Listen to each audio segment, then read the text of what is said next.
우리 서로 보며 한번 이렇게 인사 나눌까요? 우리 하던 대로 성도님께 소망이 있습니다. 한번 인사 나누겠습니다. 집사님께 소망이 있습니다. 장로님께 소망이 있습니다. 우리 권사님들께 소망이 있습니다. 이번에는 우리 이렇게 믿음으로 고백하며 저를 따라서 한번 따라서 해보시겠습니다. 나에게 소망이 있습니다. 정말로 나에게 소망이 있습니다. 그리스도인들은요, 말에 권세가 있습니다. 내가 말한 대로 하나님께서 행하십니다. 옆에 계신 분들에게 소망이 있다라고 말한 것은 반드시 그분에게 소망으로 임할 줄을 믿고요. 내가 나에게 선포할 때 여러분 그 소망이 이루어질 줄로 믿습니다. 하나님은 24시간 단 1초도 쉬지 않으시고 우리와 함께 계시기에 우리의 이 외침, 우리의 말 한마디 한마디에 주목하고 계시는 줄을 여러분 기억하시기 바랍니다. 오늘 여러분들과 함께 나눌 말씀이 오바댜라는 말씀입니다. 이 오바댜서는 딱 한 장짜리로 이루어진 성경인데요. 우리가 쉽게 이렇게 접하는 성경은 아닐 거예요. 성경이 어떤 분들은 그런 성경이 있었어 라고 이야기하는 사람도 있어요. 쉽게 접하지 않고 그냥 성경 읽을 때 지나가는 말씀이거나 이럴 때가 많이 있는데 이 오바댜서를 통해서도 하나님의 은혜가 놀랍다는 사실을 우리는 기억할 수 있어야 합니다. 이 오바댜서는 한 장짜리 성경으로 되어 있으면서 또 이 오바댜라고 하는 사람의 이름의 의미는 여호와를 섬기는 자 또는 여호와의 종 이런 이름을 가지고 있죠. 굉장히 좋은 의미의 이름을 가지고 있다는 것을 알 수 있습니다. 근데 이 오바댜서가 한 장짜리로 이루어져 있는데 이 오바댜서가 언제 기록됐을까? 어떤 상황에서 이 말씀이 기록되었을까를 말씀 가운데 찾아보면 아마도 오바댜 선지자는 예루살렘이 남유다가 바벨론에 의해서 멸망하던 그 시대, 그러니까 멸망하던 그 시대를 두 눈으로 똑똑히 보았고 경험했던 선지자였을 것임을 알 수 있습니다. 이 오바댜 선지자는 예루살렘의 멸망을 보았고요. 특별히 예루살렘의 멸망할 때 그때 에돔 족속, 에돔 민족이 보였던 그 태도들, 그러니까 예루살렘의 멸망할 때 에돔 족속이 어떻게 했느냐라고 하는 것을 분명히 두 눈으로 똑똑히 목격한 사람이었습니다. 그 예루살렘 남유다가 멸망할 때에 예루살렘에 큰 약탈이 일어났습니다.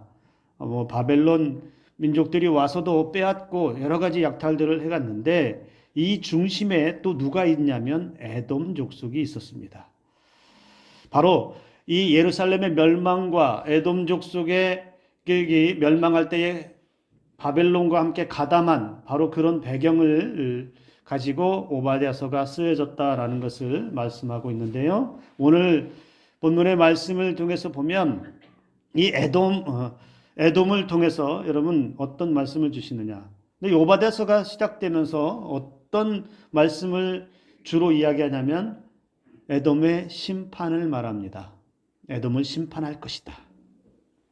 에돔이 행한 일들에 대해서 하나님께서 분명하게 심판을 선언한 것이 오바댜서의 전체적인 말씀입니다. 근데 여러분 왜 에돔을 심판하느냐라고 하는 것을 우리가 먼저 좀 봐야 되겠죠. 왜 심판을 받을까? 무엇 때문에 오바댜 선지자는 에돔 족속을 향해서 하나님의 심판을 말하고 있을까? 여러분 그들의 잘못이 분명히 드러나는 것이 있습니다. 10절 우리가 읽었던 말씀에 네가 내 형제 야곱에게 행한 포악으로 말미암아 부끄러움을 당하고 영원히 멸절되리라 이렇게 말합니다. 즉 오바댜가 기록될 당시에 예루살렘은 바벨론의 침략을 통해서 멸망당하는 상황에 있었습니다. 근데 에돔은 바로 그때에 바벨론이라고 하는 거대 제국을 등에 업고서 유다에 대해서 남유다에 대해서 예루살렘에 대해서 어찌 보면 바벨론보다 더 포악한, 더 악랄한, 더 악질적인 그런 일들을 행했다라고 그렇게 말합니다. 이스라엘이 남유다가 바벨론의 이방 민족에 침략당할 때 에돔은 뭐하고 있었느냐? 그 거대 제국 바벨론 등에 업고 그 예루살렘으로 들어가서 그 예루살렘 주민들에게 더 악한 행위, 더 악랄하게 빼앗고 그들을 짓밟았던 사람들이 에돔 민족이었다라고 그렇게 이야기합니다. 도움은 주지 못할 망정, 쓰러져가는 사람들을 힘을 주지는 못할 망정, 오히려 힘센 사람 등에 업고서 더 힘들게, 더 고통스럽게 했던 더 나쁜 그런 민족이 바로 이 에돔 족속이었습니다. 이뿐만 아닙니다. 에돔은 바벨론이 예루살렘 침략에 올 때 그들과 마음을 합했어요. 마음에 바벨론과 마음을 동조했습니다. 한편이 되어서 예루살렘을 멸망시키는데 가장 앞에서 앞장섰던 사람들이 에돔 족속이었습니다. 11절에서 말씀합니다. 네가 멀리 섰던 날 곧 이방인이 그의 재물을 빼앗아가며 외국인이 그의 성문에 들어가서 예루살렘을 얻기 위하여 제비 뽑던 날에 너도 그들 중 한 사람 같았다. 바벨론이 침략할 때 에돔은 어떤 위치에 있었다고요? 더 적극적이었다는 겁니다. 예루살렘 멸망을 도와주는 가장 적극적인 자세를 취했던 민족이 에돔 민족이었다는 것이죠. 예루살렘의 멸망을 구경하고 방관한 것만이 아니라 오히려 멸망하는 것을 부추겼고 그 멸망하는 참상을 보면서 입을 크게 벌려서 즐거워하고 기뻐하고 남이 안 되는 그 상황을 보면서 옆에서 박수치고 환호하고 거기에 더해서 바벨론이 침략하는데 바벨론을 멸망시키는데 가장 앞장섰던 민족 중에 하나였다라고 성경이 기록하고 있습니다. 그들이 얼마만큼 악랄했느냐? 여러분 시편 137편 6절의 말씀을 보면 알 수 있습니다. 이스라엘 백성들이 바벨론 강가에서 한이 맺혔어요. 한이 맺히면서 하는 소리가 시편 137편 6절에서 이렇게 말합니다. 여호와여 예루살렘이 멸망하던 날을 기억하시고 에돔 자손을 치소서. 그들의 말이 헐어버리라 헐어버리라 그 기초까지 헐어버리라 하였나이다. 예루살렘이 멸망할 때 에돔 족속이 뭐라고 말했냐고요? 뭐라고 말했다고요? 예루살렘을 헐어버리라 헐어버리라. 그 기초까지 완전히 헐어버리라.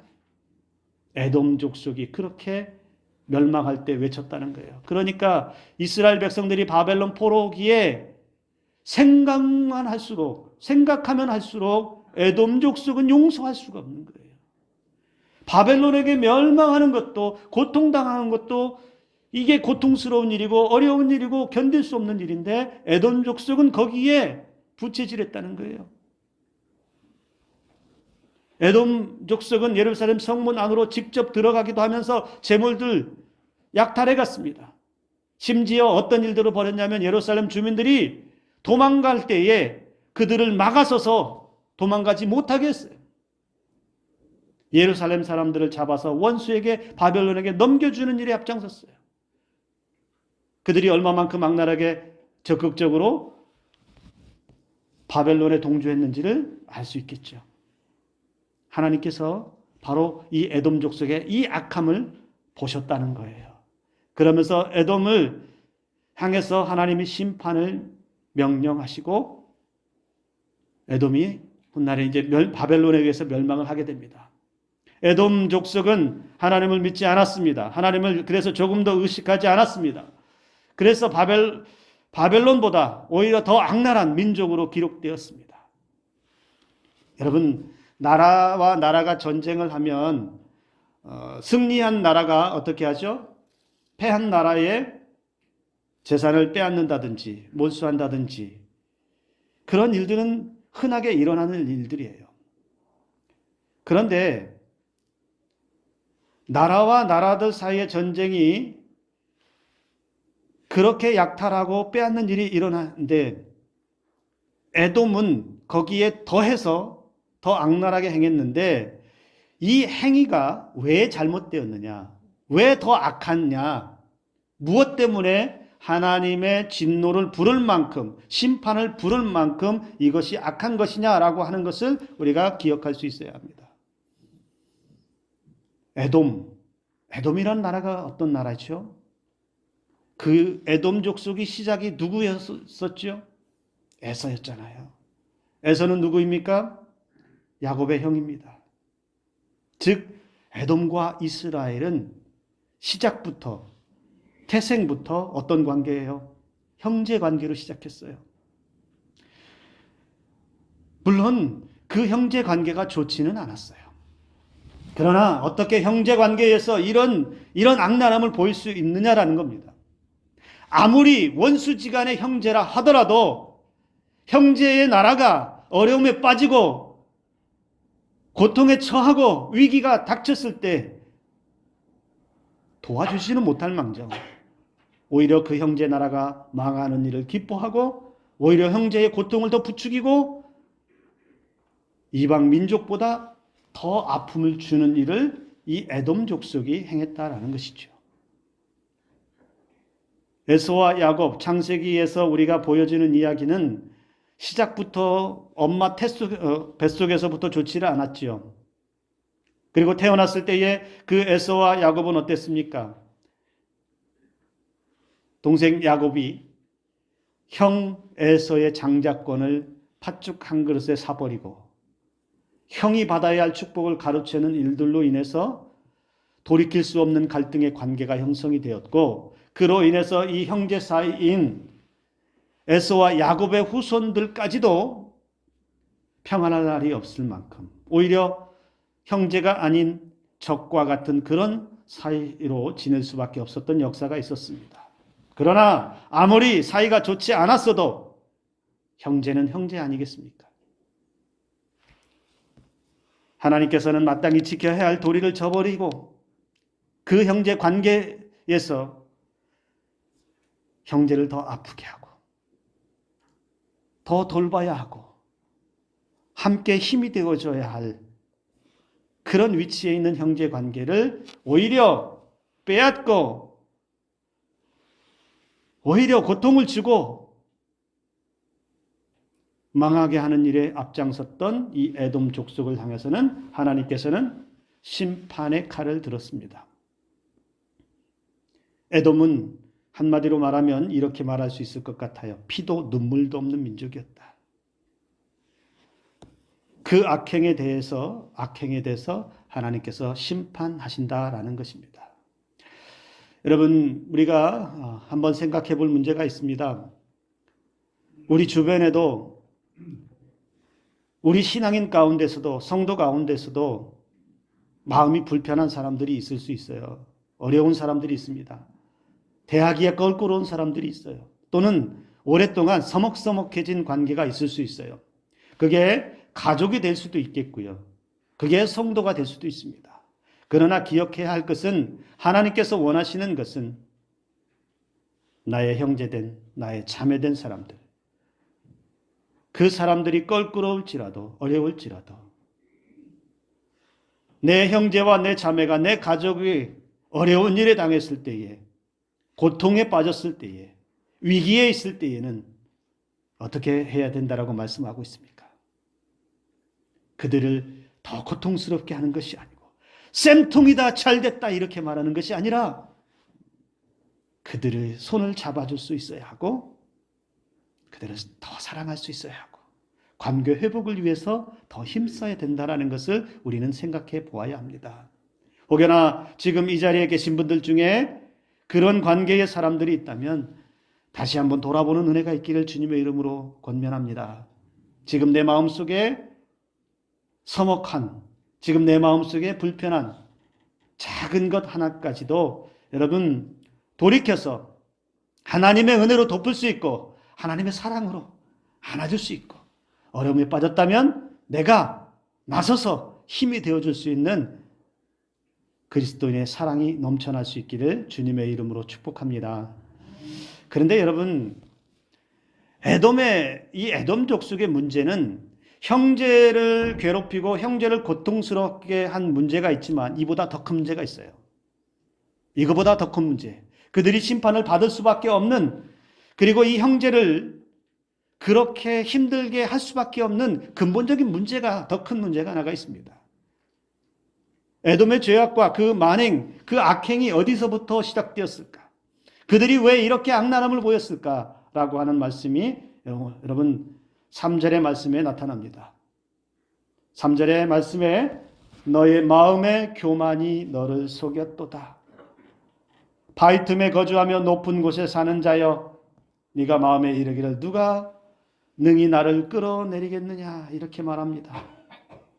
바위 틈에서 살면서 높은 곳에 집을 짓고 마음속으로 아무도 나를 땅바닥으로 끌어내리지 못한다, 이렇게 말하면서 그런 생각들이 어떻게 했다고요? 에돔 족속을 너를 속였다. 그렇게 생각하는 너의 교만이 너를 속였다, 이렇게 말씀하고 있습니다. 여러분, 에돔이라고 하는 나라는 산악국가입니다. 산악지역에 형성된 국가예요. 그래서 여러분, 이 산악지역에 형성된 국가는 동과 서, 남과 북으로 이어진 여러분 고대 상권, 그러니까 무역로로 이동하는 그런 지역에 이 에돔이라고 하는 나라가 형성되어 있습니다. 에돔은 그래서 여러분 경제적 부흥을 누릴 수 있었어요. 외부의 공격도 견딜 수 있는 최적의 지형적인 조건을 가지고 있습니다. 에서의 후손이었던 이 에돔 족속은 주로 어떤 일들을 했을까요? 지나가는 상인들 약탈해서 물건 빼앗고 그 산악지대 요새와 같은 곳에 숨어버리면 어느 누구도 쳐들어올 수 없는 그런 요새와도 같은 곳에서 살았다라는 거예요. 여러분, 사진을 한번 보시면 그 에돔 지역 페트라라고 해서 여러분 유적지에서 발견된 그 사진을 보시면 저런 지형, 그러니까 산악 고지대에 있기도 하고요, 저런 바위 틈에 집을 짓고 살면서 마치 요새처럼 그렇게 살아간다라는 거예요. 그러니까 외부의 적이 감히 침범하기가 매우 어려운 그런 조건에 놓여져 있다는 겁니다. 그래서 이런 지형적인 조건, 이런 것들이 자신들을 보호해 줄 뿐만 아니라 그런 데에 살고 있기 때문에 우리는 안전하다. 그래서 오늘 말씀에 뭐라고 얘기했어요? 누가 나를 끌어내리겠느냐? 자신만만한 거예요. 이렇게 안전한데, 이렇게 부유한데 누가 감히 내 삶을 바닥으로 곤두박질치게 할 수 있겠느냐? 누가 나를 넘볼 수 있겠느냐? 누가 우리를 넘볼 수 있겠느냐? 여러분, 지리적인 조건과 자신들이 가지고 있는 부유함 때문에 에돔 족속은 교만에 빠졌어요. 그래서 착각했어요. 하나님도 우리를 끌어내리지 못한다. 하나님도 우리를 어찌하지 못한다. 봐라, 누가 감히. 에돔의 교만은 그래서 하늘 높은 줄 모르고 높아졌어요. 전혀 세상이 두렵지 않았어요. 그리고 자신들이 가지고 있는 삶이 계속될 줄 알았어요. 이대로 계속 지켜질 줄 알았어요. 그래서 에돔 족속은 자신들이 최고라고 생각했습니다. 자신들이 최고라고 생각했기에, 안전하다고 생각했기에, 이대로 영원할 것이라고 착각했기에 하나님도 필요 없어요. 하나님의 도움 같은 건 그들에게 필요 없었다는 것입니다. 왜 에돔이 심판을 받아야 했느냐? 왜 에돔이 그렇게 악랄하게 살았느냐? 그래서 하나님의 심판을 불렀느냐? 그 뿌리에 바로 이 교만이 자리하고 있다는 것입니다. 에돔은 높은 지대나 난공불락의 장소에서 성을 쌓고서 스스로 안전하다고 생각했어요. 7절의 말씀에도 보면 여러분 스스로 부유하다고 생각했고, 8절과 9절에도 보면 지혜롭다라고 생각했고요. 강한 군대를 가지고 있다고도, 그래서 교만하게 그들은 살아갔습니다. 그런데 중요한 것이 있어요. 에돔이 놓친 게 하나가 있어요. 누가 나를 땅바닥으로 끌어내리겠느냐? 라고 큰 소리를 쳤지만 4절의 말씀을 보세요. 네가 독수리처럼 높이 오르며 별 사이에 깃들일지라도 내가 거기서 너를 끌어내리리라. 여호와의 말씀이니라. 누가 나를 땅바닥으로 끌어내리겠느냐 큰 소리 뻥 쳤는데 하나님은 뭐라고 말씀하시냐면 네가 독수리처럼 높이 날아오르며 저 별 사이에 깃들일지라도 아무도 손대지 못하는 상황에 그런 자리에 있을지라도 거기서 끌어내릴 것이다. 하나님이 그렇게 말씀하셨다는 겁니다. 그러니까 지금 에돔은 아무리 높은 곳에 올라가서 안전한 자리에 있을지라도 아무리 부유함을 많이 누려서 걱정 없는 삶을 살아갈지라도 하나님께서는 어떻게 하신다라고 말씀합니까? 한순간에 그 자리에서 곤두박질치게 만들 것이다. 바로 하나님의 심판이 에돔 족속에게 기다리고 있다는 것입니다. 에돔은 예언한 그대로 바벨론에게 멸망했습니다. 바벨론과 한때는 동조했고 바벨론과 함께 마음을 합세해서 예루살렘을 침범하고 예루살렘을 멸망하는데 함께했지만 자신들이 그렇게 믿었던 바벨론에 멸망한 족속이 에돔 족속이 되었다라는 것입니다. 하나님의 말씀 그대로 그들은 땅바닥으로 곤두박질치는 멸망을 경험하게 되었다는 것이죠. 여러분, 하나님의 심판은 인간이 가지고 있는 어떤 최적의 조건이라든지 인간이 가지고 있는 많은 재물이라든지 인간이 가지고 있는 모든 것, 어느 누구도 범접할 수 없는 것을 가지고 있다 하더라도 하나님 앞에서는 한낱 바람에 날리는 먼지와도 같게 만드신다라는 것입니다.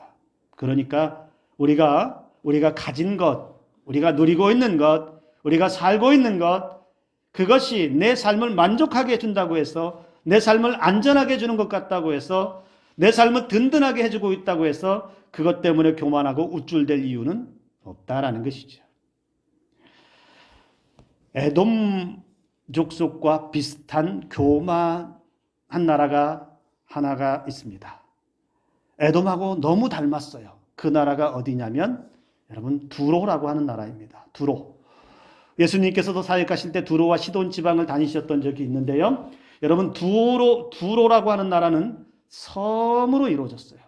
육지에서 떨어져 있는 육지에서 한 1km 가까이 떨어져 있는 섬 형태로 되어 있는데 이 두로라고 하는 나라도 여러 섬들을 왕래하면서 여러분 무역을 하면서 이 두로도 상상할 수 없는 부를 축적해서 매우 사치스러운 그런 부자로 살았어요.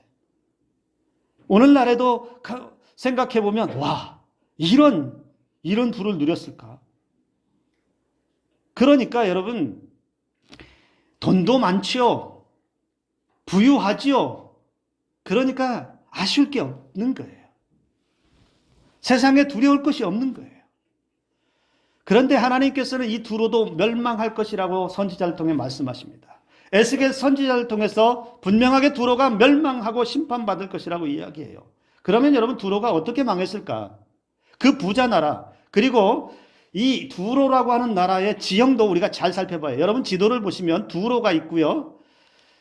그리고 고대 두로라고 되어 있죠. 그 사이는 원래 바다예요. 근데 이 두로를 망하게 했던 나라가 어디냐면 헬라. 알렉산더가 이 두로를 망하게 하는데 알렉산더가 23세에 마케도니아 왕으로 즉위를 합니다. 그러면서 아버지로부터 아버지가 이루지 못한 페르시아 원정까지 다 물려받아요. 그런데 이 알렉산더가 가는 곳마다 승전고를 울려요. 굉장히 많은 승전고를 울리면서 그 당시에 세계를 호령하는 그런 위치에 있습니다. 그러니까 여러분 주변 나라들이 다 항복해요. 다 항복합니다. 싸워볼 수가 없는 거예요. 너무 막강하니까. 그런데 유독 누구만 버티느냐? 저 두로만 버티고 있는 거예요. 왜 버텼을까요? 두로가 가진 지형적인 조건이 매우 유리했다는 거예요. 여러분 보세요. 저 두로와 고대 두로 사이에 원래는 바닷가예요. 그래서 마게도니아 군대와 두로가 살고 있는 그 지역은 바다가 한 1km 정도가 가로막고 있어요. 그러니까 누가 감히 우리를 쳐들어올 수 있겠느냐. 여기에 대한 자부심이 있어요. 마치 에돔 족속이 산악지대에 거기에서 바위 틈에서 살면서 우리를 누가 끌어내리겠느냐라고 하는 것처럼 두로도 그러한 지형적인 천혜의 조건을 가지고 있다는 거예요. 거기다가 돈도 많지요. 자신만만한 거예요.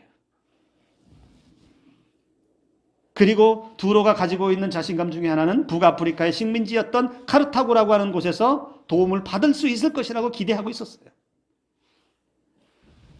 그렇게 7개월을 버팁니다. 많이 버틴 것 같죠? 7개월을 버텨요. 그런데 망하는데 어떻게 망해요? 알렉산더가 기가 막힌 전략을 짜는데 뭐예요? 바다 한가운데 두로를 공격하기 위해서 200척의 배와 군인이 1만 명을 동원해서 산에서부터 큰 바위를 굴려가지고 저 바다를 메꿔버리는 거예요. 바다를 메꿔서 두로까지 바다에 뭘 내요? 길을 내서 사륜 마차가 두로로 들어가게 만들어 버립니다. 이걸 두로 왕이나 두로에 있는 백성들이 생각이나 했을까요? 여러분 지도에 보세요. 알렉산더가 만든 길이라고 해서 바다를 돌로 바위로 막아버려서 거기를 길을 내서 쳐들어가서 그들의 가장 약한 성을 남쪽 성벽을 공격해서 두로를 망하게 해버렸어요. 두로는 상상할 수 없는 처참한 지경에 빠졌다는 거예요. 두로가 그렇게 떵떵거리고 두려움 없이 큰 소리치며 살았던 것이 한순간에 무너져 버렸어요. 근데 여러분 두로가 망한 이유가 뭘까요? 왜 하나님은 두로를 알렉산더라고 하는 그 왕을 통해서 망하게 하셨을까요? 두로 역시 교만했다라는 거예요. 에스겔 28장 2절의 말씀에 두로를 이렇게 소개하고 있습니다. 인자야 너는 두로 왕에게 이르기를 주 여호와께서 이같이 말씀하시되 네 마음이 교만하여 말하기를 나는 신이라 내가 하나님의 자리 곧 바다 가운데에 앉아 있도다. 두로 왕이 뭐라고 말했다고요? 나는 신이다. 내가 하나님의 자리에 앉아 있다. 여러분 세상에 이보다 교만한 게 어디 있을까요? 하나님은 하나님의 자리에 앉아 있다라고 거침없이 말하는 두로 왕을 상상할 수 없는 방법을 동원해서 망하게 하셨다라는 거예요. 이게 하나님의 역사예요. 교만이 얼마나 끔찍한 상황을 만드는지를 우리는 잘 볼 수 있습니다. 그러면 교만이라고 하는 게 뭘까요? 교만은 여러분 사전적 정의에서는 이렇게 표현합니다. 잘난 체 하는 태도로 겸손함이 없이 건방진. 너 잘났어 이런 거예요. 교만이라고 하는 것은 내가 가진 것들을 너무 지나치게 극대화해서 너무 뻥치듯이 높여 세워서 자랑하는 이것이 교만이라는 거예요. 여러분 그리고 이 교만이라는 말을 찾아보면 어떤 의미가 이 교만 속에 성경의 원어 가운데 담겨 있냐면 이 교만이라는 말은 끓는다라는 말에서 왔어요. 끓는다. 뭐가 끓어요? 자신을 너무 과대평가해서 마치 물이 끓어 넘치는 것처럼. 여러분 냄비나 이런 데 물이 보글보글 끓어서 넘치면 어떻게 돼요? 주변이 더러워지잖아요. 다 넘쳐서 쏟아지잖아요. 교만이라고 하는 것은 그런 거라는 거예요. 자신의 자신감이 너무 넘치고 가진 것에 대한 자랑이 끌어넘쳐서 마치 그것이 자기의 전부인 것처럼 대단한 것처럼 고개를 빳빳이 하나님 앞에 쳐드는 것 바로 이것이 교만이다라고 말하고 있다는 겁니다. 여러분 그래서 교만은 자기 착각에서 시작된다라는 거예요. 에돔과 두로도 그랬습니다. 자기가 가진 것들이 전부라고 생각했어요. 착각했어요. 그래서 그 자기가 가진 것 때문에 안전하고 괜찮다라고 큰소리 쳤어요. 교만은 여러분 자기 자신을 어떻게 할까요? 다른 사람보다 높은 자리에 올려놓습니다. 내가 높다고 생각해요. 내가 당신보다 더 낫다고 생각해요. 겸손한 사람은 자기 부족함을 먼저 생각하지만 교만한 사람은 자기 잘남을 먼저 생각합니다. 교만한 사람은 다른 사람을 자기 뒤로 밀어내고 자기 중심으로 살아가지만 겸손한 사람은 나보다는 상대방을 먼저 생각합니다. 교만한 사람은 당장 눈앞에 보이는 그것만 보이지만 겸손한 사람은 멀리 내다보는 안목이 있고 깊게 생각하는 지혜가 있습니다. 무엇이 교만일까요? 삶에서 하나님을 인정하지 않고 나 잘난 맛에 사는 것, 이것이 교만입니다. 내 삶에서 내 삶을 안위하게 하시고 내 삶을 안전하게 지켜주시고 내 삶을 만족하게 하시는 그 하나님을 인정하지 못할 때 바로 거기에서부터 우리의 삶의 교만이 찾아온다라는 것입니다. 그래서 여러분, 우리가 살아갈 때 다 이루었다고 생각할 때, 성공했다고 할 때, 또는 내 삶에서 이제는 더 이상 부족함이 없다고 생각이 되어질 때, 나는 편안하고 안전하다, 이 생각이 들어올 때 그곳에 교만이 들어올 위험이 많습니다. 그러나 하나님은 반드시 교만한 사람은 심판하신다라는 거예요. 교만한 사람은 반드시 실패하게 되어 있습니다. 왜냐하면 하나님은 교만을 그냥 두시지 않습니다. 하나님보다 높아지고 하나님을 인정하지 않는 교만은 반드시 하나님께서 끌어내려서 가장 낮은 자리로 옮기시는 분이시라는 것을 여러분 기억하시길 바랍니다. 그러면 우리는 기억해야 돼요. 하나님 앞에 꺾일 것인가? 하나님 앞에 부러져서 낮아질 것인가? 아니면 내가 알아서 숙일 것인가?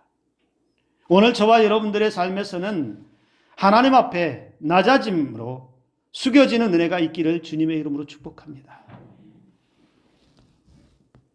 그래서 여러분, 겸손의 자리에 가면 어떤 은혜가 있느냐? 하나님께서 내가 높아지지 않아도 나를 높여주십니다. 내가 높이 오르려고 애를 쓰지 않아도 겸손한 자에게 하나님은 가장 높은 곳에서 하나님의 은혜를 누리며 살도록 인도하여 주신다라는 것입니다. 오늘 저와 여러분들에게 교만이 아닌 겸손의 은혜로 높여지는 은혜가 있기를 주님의 이름으로 축복합니다. 이 사순절의 기간에 여러분, 우리의 신앙을 한번 돌아보면서 혹시 내가 겸손하지 못했던 것은 없는지, 혹시 나 잘난 것을 조금이라도 부리고 싶었던 그런 욕망은 없었는지 우리가 한번 돌아보면서 겸손의 은혜를 마음껏 누리시는 저와 여러분들의 삶이 되기를 주님의 이름으로 축복합니다. 우리가 교만하지 않기 위해서 필요한 것이 하나가 있는데, 여러분, 교만하지 않기 위해서 어떤 삶이 필요할까요? 척만 안 해도 돼요. 척. 이것만 안 해도 돼요. 남보다 강한 척, 남보다 아는 척, 남보다 있는 척, 남보다 잘난 척만 하지 않아도 우리가 교만에 빠질 위험에서 벗어날 수 있음을 믿으시길 바랍니다. 약하면 약한 대로, 없으면 없는 대로, 모르면 모르는 대로, 부족하면 부족한 대로 하나님께서 매일매일 부어주시는 그 은혜로, 그 겸손함의 은혜로 살아가는 저와 여러분들이 될 수 있기를 주님의 이름으로 축복합니다. 이 사순절 기간 동안에 그래서 우리가 주님 앞에 더 가까이 가면서 교만의 때는 벗겨내고 겸손의 은혜를 덧입는 충만한 은혜가 저와 여러분들의 삶에, 그리고 우리 자녀들의 삶에 펼쳐지기를 주님의 이름으로 축복합니다. 기도합니다. 아멘.